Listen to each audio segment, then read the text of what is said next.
와, 진짜 기록적인 폭염에다가 갑자기 쏟아지는 폭우까지. 이 기후 위기라는 게요, 이제 뭐 먼 미래, 남의 나라 얘기가 아니잖아요. 우리 일상에 바로 영향을 미치는 아주 현실적인 문제가 됐습니다.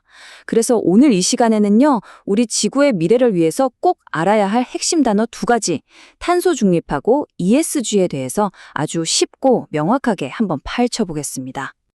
자, 그럼 이 기후변화라는 게 뭐랄까 좀 거창하고 막막하게 들릴 수 있잖아요. 근데 이게 사실은 바로 우리 이야기거든요. 우리 주변의 현실에서부터 한번 시작해보죠. 여러분 혹시 요즘 이런 생각 안 드세요? 아니, 왜 이렇게 여름은 점점 길어지고 비는 한 번 왔다 하면 예측도 못하게 쏟아지는 걸까? 하고 말이죠. 이게 그냥 기분 탓이 아니에요.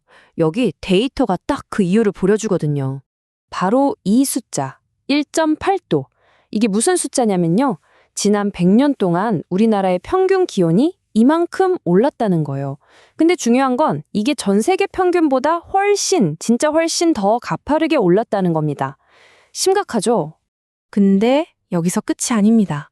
우리가 실제로 느끼는 여름의 길이 있잖아요. 이게 무려 19일이나 늘어났어요. 아, 그리고 그거, 밤에 너무 더워서 잠 못 자게 하는 그 열대야요. 이것도 예전엔 1.8일 정도였는데 지금은 6.2일. 계산해 놓으면 3배가 넘게 폭증한 거예요. 와. 자, 이 표를 보시면 지금 상황이 얼마나 심각한지 한눈에 딱 들어오죠. 기온 오르고, 여름은 길어지고, 겨울은 짧아지고, 심지어 바닷물 온도까지 올라가고 있어요. 이건 그냥, 아유, 날씨가 좀 더워졌네? 할 수준의 문제가 아니라는 겁니다. 우리 건강, 우리가 먹는 음식, 그리고 우리가 발 딛고 사는 이 모든 생태계 시스템 자체가 지금 통째로 흔들리고 있다는 신호거든요. 자, 그럼 이 엄청난 위기 앞에서 우리 인류는 어떤 공동의 목표를 세웠을까요? 그 목표가 바로 탄소 중립입니다. 들어보셨죠? 이게 뭐냐면 아주 간단해요. 우리가 막 뿜어내는 탄소가 있잖아요.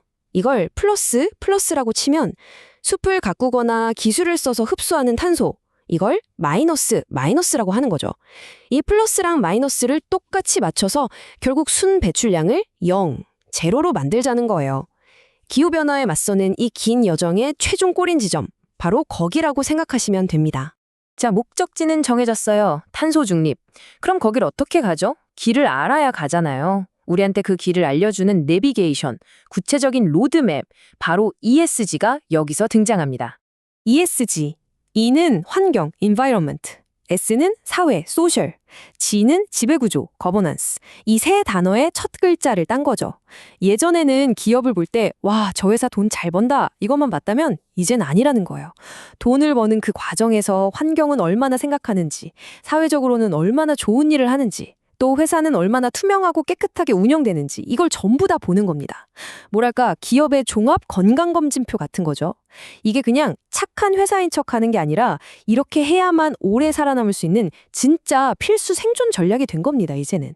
자, 여기 보세요. 이 둘의 관계가 딱 정리되죠. 탄소 중립이 우리가 올라가야 할 산 정상에 꽂힌 깃발이라면 ESG는 그 정상까지 가는 길, 즉 등산로인 셈이에요. 아주 쉽죠? 다시 말해 탄소 중립이 무엇을 해야 하는지에 대한 목표라면 ESG는 그걸 어떻게, how를 할 것인가에 대한 구체적인 실행 방법인 거죠. 말로만 하면 좀 막연하니까 실제 회사들이 어떻게 하는지 한번 볼까요? 자, 먼저 이 환경. LG에너지솔루션은 배터리를 만들 때 재생에너지를 쓴다고 해요. 그리고 S, 사회. 유니레버는 비누로 손 씻기 캠페인 같은 걸 해서 질병 예방에 기여하고요. 마지막 G, 지배구조. 마이크로소프트는 이사회를 다양하게 구성해서 더 건강한 의사결정을 하려고 노력한대요. 보세요. ESG라는 게 그냥 좋은 말이 아니라 이렇게 다 구체적인 행동으로 나타나는 겁니다. 자, 그럼 이제 우리 얘기로 돌아와서 우리와 기업이 당장 뭘 할 수 있는지 한번 구체적으로 알아볼까요? 사실 나 하나 바뀐다고 뭐가 달라지겠어 싶지만 절대 아니에요. 이런 작은 것들이 모여서 진짜 큰 변화를 만들거든요. 대중교통 이용하고 에너지 효율 높은 가전제품 쓰고 가끔은 고기 대신 채식 위주로 먹어보고. 아, 그리고 이거 재밌는데 스팸 메일함에 쌓인 안 보는 메일들 지우는 거 있잖아요. 그것만으로도 어마어마한 전기를 쓰는 데이터 센터의 부담을 줄여줄 수 있대요. 진짜 우리가 오늘 당장 할 수 있는 것들이 생각보다 많아요. 물론 개인의 노력도 중요하지만 기업은 훨씬 더 큰 힘을 가지고 있죠. 쓰는 에너지를 아예 태양광이나 풍력 같은 재생에너지로 바꾸고 물건 만들 때 재활용 소재를 더 많이 쓰고 배송 트럭을 전기차로 바꾸는 식으로요. 실제로 우리나라 아모레퍼시픽 같은 경우 2025년까지 사업장에서 쓰는 전기를 100% 재생에너지로 바꾸겠다고 약속했어요. 이렇게 실제로 움직이는 기업들이 점점 많아지고 있습니다. 자, 근데 여기서 아주 중요한 문제가 있어요. 열심히 하겠습니다. 이렇게 좋은 의도만으로는 부족하잖아요. 우리가 진짜 잘하고 있다는 걸 어떻게 객관적으로 증명하고 또 확인할 수 있을까요? 맞아요. 증거가 없는 계획은 그냥 공허한 약속일 뿐이죠. 그렇다면 이 성공을 도대체 어떻게 측정할 수 있을까요? 그 정답은 바로 데이터에 있습니다. 결국 ESG 경영의 성패는 데이터를 어떻게 다루느냐에 달려 있어요. 여기저기 흩어져 있는 ESG 관련 자료들을 한 곳에 모아서 대시보드로 한눈에 보고 매번 손으로 하던 반복적인 보고 업무는 자동으로 처리하고 우리 팀이 목표를 잘 따라가고 있는지 실시간으로 추적하고 이런 게 다 돼야 하거든요. 리포팅 전문 툴들이 바로 이런 역할을 하면서 막연했던 목표를 눈에 보이는 숫자, 즉 측정 가능한 현실로 만들어주는 겁니다. 자, 그럼 착한 경영이 곧 성공하는 경영이라는 걸 몸소 보여주고 있는 아주 멋진 선구자들 한번 만나볼까요? CJ 대한통운은 2050년까지 탄소 중립을 하겠다고 선언했고요. 마이크로소프트는 여기서 한술 더 떠요. 2030년까지 탄소 네거티브, 그러니까 뿜어내는 탄소보다 더 많이 흡수하겠다는 거예요. 대단하죠. 그리고 파타고니아, 우리 옷 사지 마세요 라는 이 광고, 이거 진짜 전설이잖아요.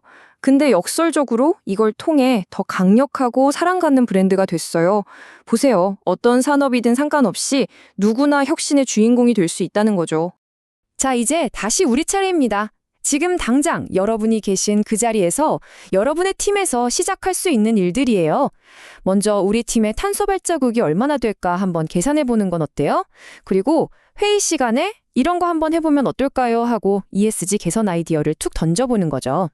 진짜 거창할 필요 없어요. 아주 작은 목표라도 좋습니다. 여러분의 직급이나 역할이 뭐든 바로 당신이 변화의 시작점이 될 수 있습니다. 미래는 그냥 오는 게 아니잖아요. 바로 오늘 우리가 하는 이 작은 행동들이 차곡차곡 쌓여서 만들어지는 거죠. 자, 오늘 이야기가 끝난 후에 여러분이 만들어갈 첫 번째 긍정적인 변화는 무엇일까요?